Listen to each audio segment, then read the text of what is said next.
So my name is Darreana Bradshaw. This is what I can remember as a child growing up.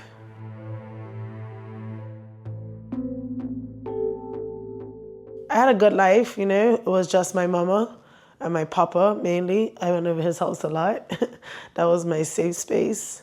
Growing up in my mama's house, unbeknownst to her, when I was about 4, we had a guy living with us. It was her boyfriend at the time. And as I thought about it as I was growing up, I realized that I was coached a little bit, And I think that's important for people to know that not just male, but females too, they coach children or anybody to get there where they want to be. So I think I remember it starting, I was definitely in kids' college, and my mama had left. I don't know where she was, but she was putting, it was a piece of film. I do remember this very like explicitly, but it wasn't nothing serious. But I remember he was had a piece of film for the back of the bike. Mama had this wicked pink motorbike that I used to go to school on, but the basket, he was putting a piece of cushion on it, and he used her knife to cut it. And I remember I was watching him and he was like, "This is your mama's special knife, but this is our little secret, don't tell her." And I guess as a child, I was just giddy. I was like, "Yeah, no, you don't tell her," type thing. And I think that might have been the beginning. So I guess he might have watched to see if I told her, I guess. But up until the actual incident, I don't remember so much, But on one day, my mom was late coming home from work, and I was in the house with him, and he had called me in the living room, and it was a towel laid out on the living room floor, and we had this big window in the living room, because I remember the window because my mama pulled up, and I remember seeing her head on the bike. And he told me to lay down on the floor and put my pants down, and then I don't remember him having a shirt on. I remember him being naked, but as a child, it wasn't like, I don't remember feeling uncomfortable until he was on top of me. So he told me to lay down on the floor, and so I did what he said on the towel. And he got on top of me and he started rubbing his penis in my vulva because he pulled my pants down. And then I just remember looking at him, and then he pulled my legs over my head and was just telling me this is how guys are gonna like it. And he just kept rubbing his penis in between my vulva, but he never inserted it. He just had it rubbing on my bare vulva. And then I heard my mama's bike.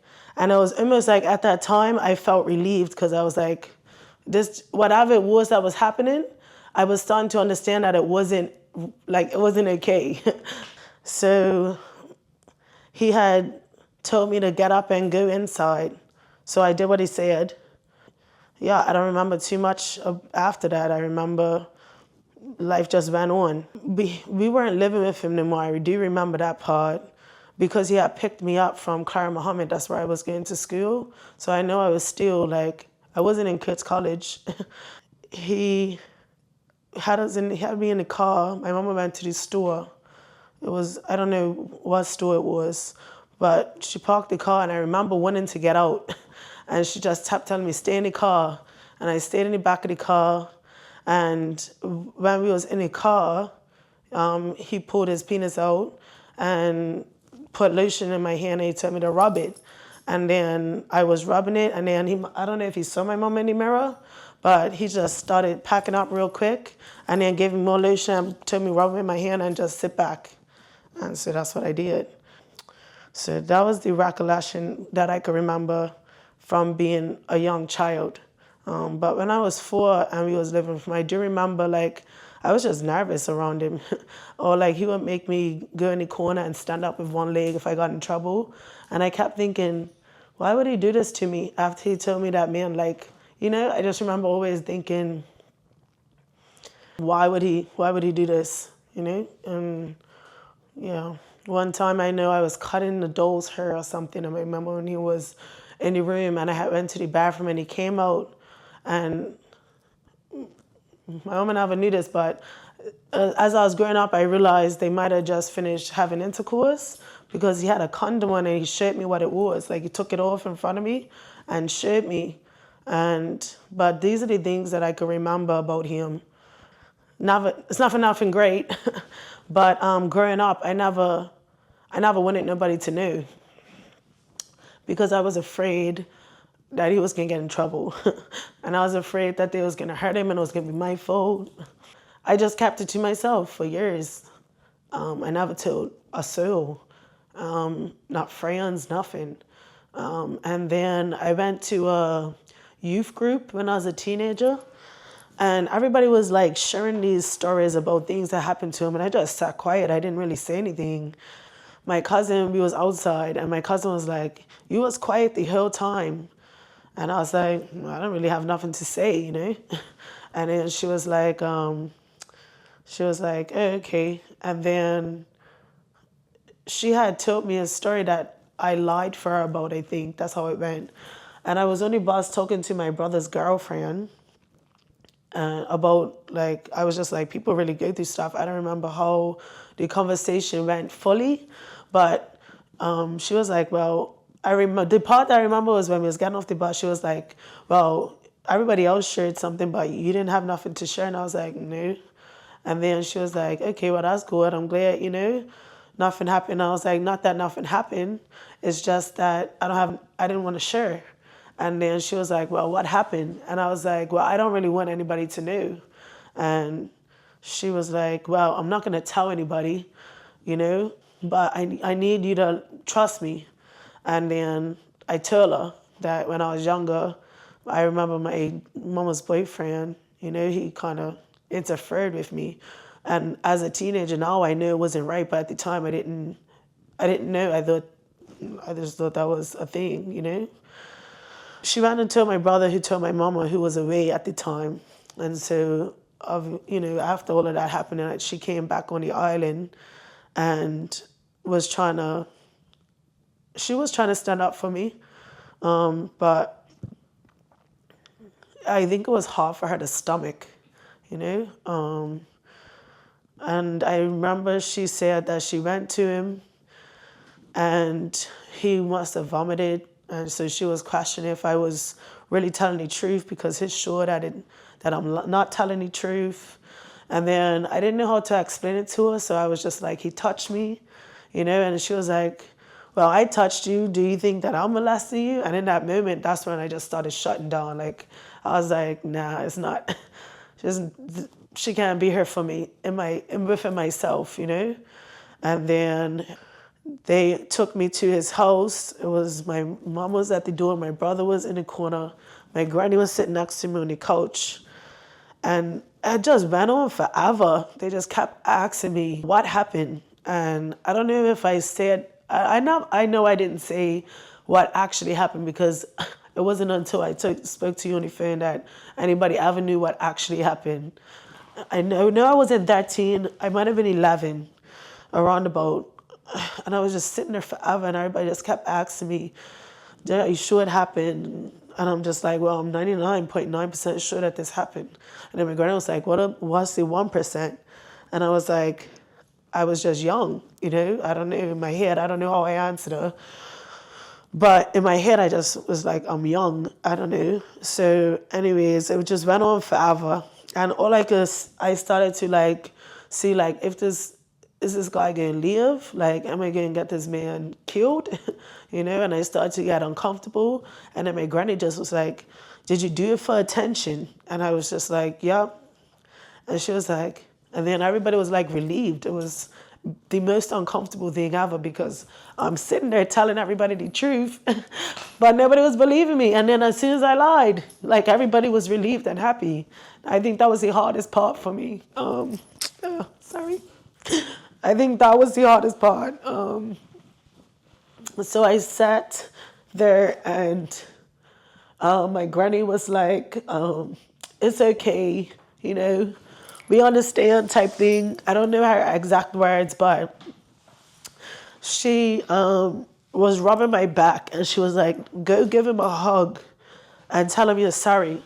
Thanks. And I was just, and I remember this gut, like disgusting feeling in my stomach.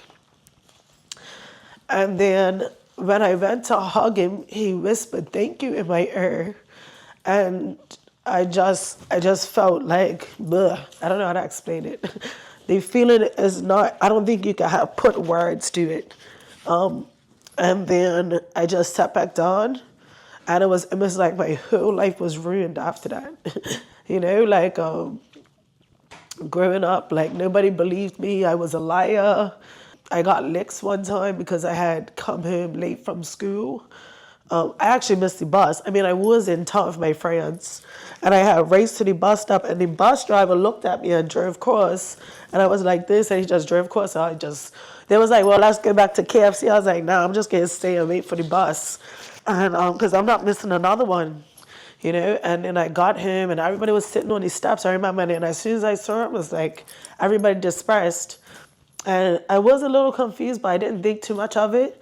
And then I went inside and I saw my mama's face. And one thing about her, she's very distinct with her face or her expressions. And I was like, oh man, I'm in trouble type thing. But I didn't know what I'd done. And then she gave me serious licks that night, like serious. And it just was, you know, I can't be trusted. You know, I'm a liar. I say I'm doing one thing, but how could she believe me? Like it was just, and that went on for years where I couldn't do things because she didn't trust me, you know, and it bothered me so much. And I remember high school was my friend's birthday and I really wanted to go. And she just was telling me I couldn't go. And I was like, you know, as a teenager, now I have them. The talk back is on. It's on 6,000 already. So inside of myself, I didn't like, people didn't know what I went through. They didn't know that I lied on top of the truth at that time, you know. So all this stuff is in my mind. And I'm like, you don't even, like, just rude. And then I got more licks, you know, like, and I couldn't go to the party. And that was horrible licks. And I just was devastated, you know. I didn't want to be around her. It was just like nothing I could do was right, and I never did nothing wrong. That's how I felt. But fast forward, I guess, when I was a teenager. I was dating this guy, and I had just came back from a trip, and I had found out, well, this girl sent me a message, and she was like, oh, has been messaging me, or we've been talking, and it's either me gonna get hurt or you. I told her it's great, you should go try it out, have a blast. And then I broke down afterwards. I sent her an email, and my mom kept asking me, what's wrong? And I was like, just leave me alone. And then she was like, she was invested because my mama cares. And so she was really invested in trying to figure out what was wrong with me because I wasn't expressing it. And then I just was like, you don't believe me as a child. It doesn't matter what I'm going through now. I don't know how I said it, but that's how I felt. Like, it doesn't matter. You don't believe me. You don't listen. I don't want to talk to you. I guess it was just me angry. I just wanted her to leave me alone. And she didn't understand what I was talking about. And then I said, you know, when I was younger and I told you like what happened, I lied and you believed me. But when I told the truth, you didn't believe me. I don't know how the whole conversation, but that's how I think I exploded on her. And then, yeah, that's when she found out. And I had to be about 18 because I had took a trip with myself. So from there, that's when she found out, you know. And I know that tore her apart. She done really well, you know, always supported me. Always there. I think that is important for people to listen when children talk. Because children, they fabricate, they do. But ask questions and listen and pay attention to how they act around people, you know, because children are quite sensitive. Pay attention. It's not a day goes by that I don't talk to my children. After they was 4, that's when I was like, whew, okay, never mind, touch them. but how do I continue it, you know? I mean, these things going on unhealed, they cause people to have a lot of mental strain.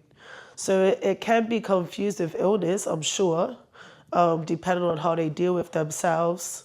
In this community that we live in, being able to talk about what has happened or what you'd seen, it seems like an elephant that nobody wants to talk about, you know? And I think that is very important for us as a community, as cousins, as sisters, as nieces, anybody, aunties, uncles, you know, to just be involved, you know? If people want to listen to me, like I didn't have to deal with a lot of things that I dealt with. Dealing with men who I couldn't tell that there was a flag. He came red. I thought it was purple, you know? So like making choices, think the way I thought about things, because for a long time I was trying to figure out, well, did it really happen? Like Darreana, like am I going crazy? Am I thinking about this right? And I went through a lot of things. Like I'm about to tell this person the truth, but can they handle it? Well, is it even worth it? You know? So like it impacted me on a level that even I don't think I understood fully. You know? And I wouldn't say I pretended, because I just became myself in it. But I did, a lot of things I just didn't open, you know? I probably dug it in the neighborhood down the street and never went that way again, you know? Nobody made me over explain or go through something where I had to relive it. So for me, it wasn't too much different. It was probably just a quiet, okay, this happened. Because even when I told my papa years later, I think I was pregnant.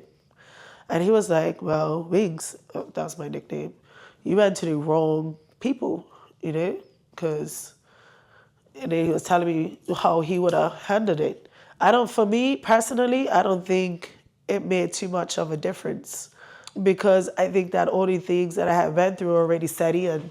So it was just a matter of time for me to do self-development, to go through therapy, to sit in the water and think by myself, to get through and figure out who are you and how am I through this, you know? Are you masking it? Like, what are you doing now and moving on instead of doing now just to get over? You know, I never wanted to hold me in a space of unrealism, if that makes sense. I never wanted to pretend, or because I'd seen things around me where people were going through stuff within family, and like they were just like facade. It was almost like they was putting on a show, and I never wanted to have that mask on. I just always wanted to be me. Yeah. So for me personally, no, it didn't make me feel any better or any worse. It was more of a relief. Like, finally, now you know I wasn't lying. I'm not a liar. I actually don't like liars. You know, like I am uncomfortable telling the truth. I would prefer to tell the truth and or be told the truth than anything else. You know, y'all lying, I stay far from me, you know. I think as a adult, or like growing into an adultism, I was free. Like I was free to be, and I know my 18th year, like I drank a lot. Like I don't remember that whole year. And sitting back one day, I think I might have been 28, because I might have just got divorced. I was just sitting back thinking, like, I wonder, like, that 18 year might have been that year where I was just trying to draw on everything. Like, I didn't want to know what was going on. I didn't want to know what was next. I didn't know which road I was taking, you know? So I'm pretty sure that all that drinking I was doing at 18 had a lot to do with having to rehash or, no, okay, now you believe me, but what does that change? You know, like what are we doing now? What am I doing? What is this worth? What is it even worth? Is it worth everybody? And then I was actually telling the truth, you know, and I actually, as a like teenager, young adult, I didn't date. I didn't want boyfriends. As far as I was concerned, like even at middle school, like I knew what boys wanted, and I didn't want to be involved. I wasn't interested. It actually frightened me. Like I was scared.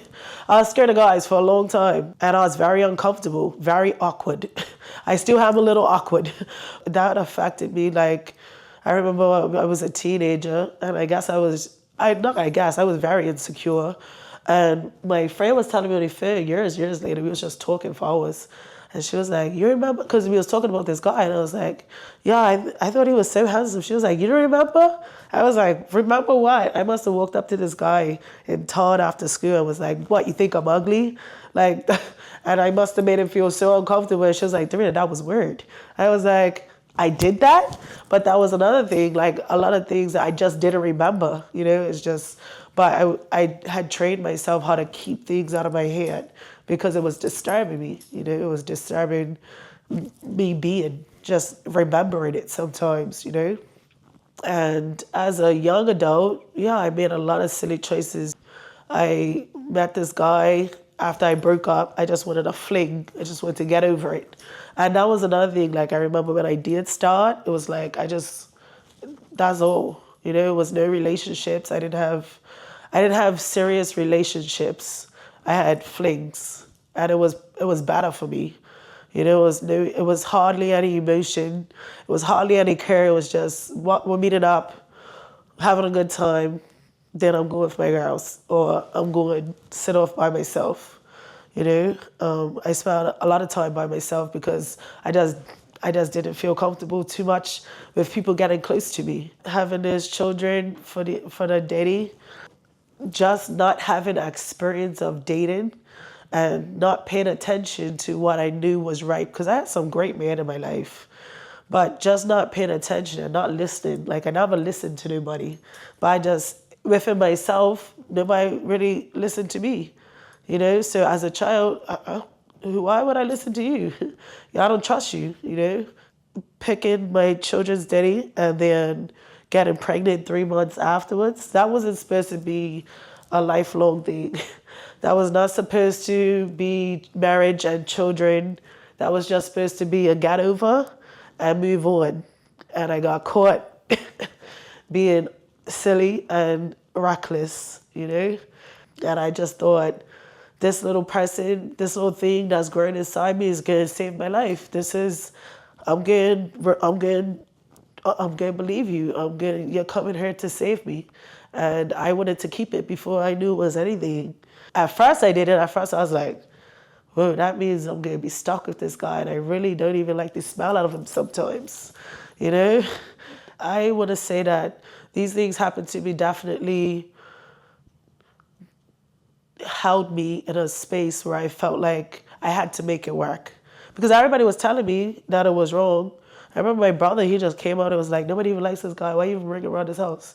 I'm like, you know, he just comes to my room and goes out to your door. Nobody even seen him. Like, you know, but they already knew. And I didn't. Just even how it all went. Like when I was pregnant, my auntie came and she was trying to tell me to get an abortion. And that one thing, you can't tell me what to do. That's how I was. It's not a good thing. It is really not. But I just, even more, that makes me push back further. You know, like, what do you mean you're going to tell me what I'm going to do? You know, and then he just showed up. I don't even know where he came from. And then he was like, yeah, we're going to get married. And I remember sitting in there and it was like my whole body, like my skin, like my body came out my skin and I like felt like slapping myself. And I was like, you're just going to sit here and say nothing? I remember because I literally went quiet.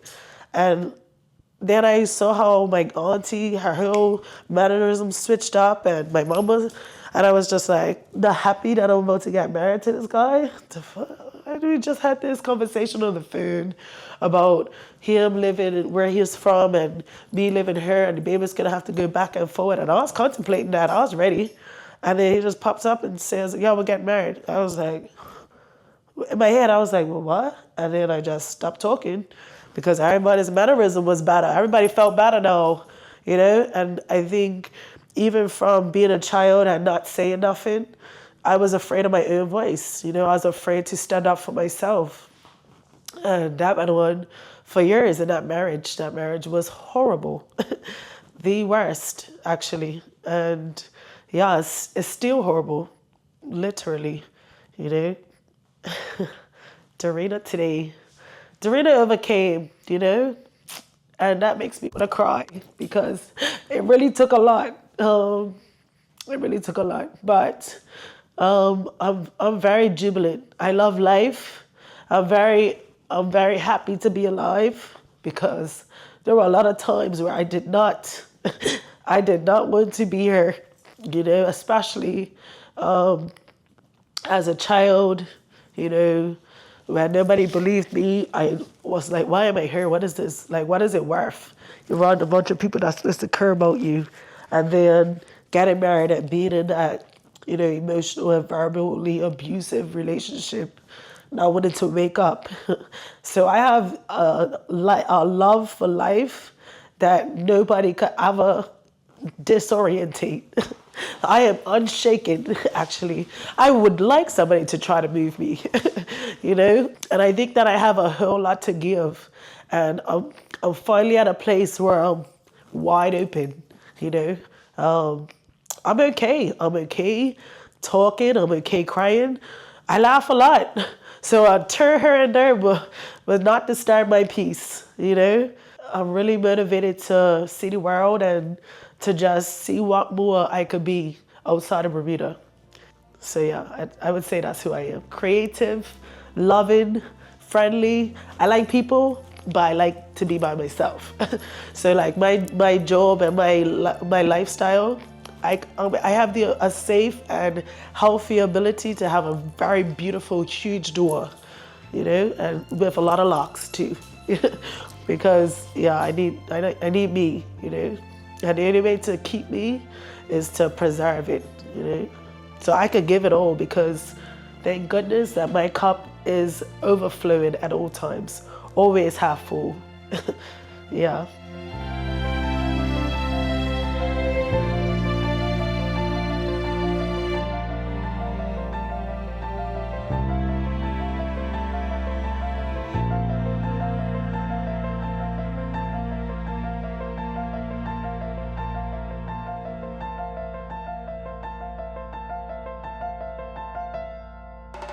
Voices unite.